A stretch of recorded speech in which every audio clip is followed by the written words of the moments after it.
Hello everyone, this is Andrew from Wavve, and today I'll be showing you how to add a fuel station to the Wavve Boating map with our brand new fuel station feature. So first of all, let's create an example fuel station to get a feel for this. So we're going to tap the plus icon in the top corner, then we're going to go to the fuel station waypoint icon and tap that.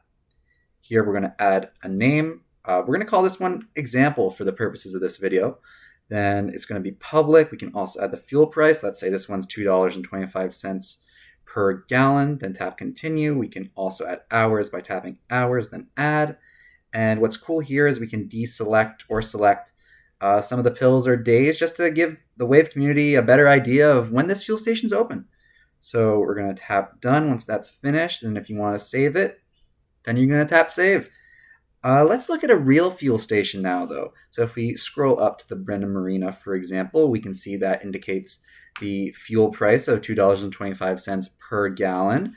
Then if we want to give suggestions for the hours, we simply tap more, then tap the little arrow here, then tap proceed.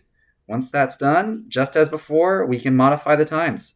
So that's everything we wanted to go over for this video. As always, if you have any questions, feel free to reach out to us via email through community@wavveboating.com.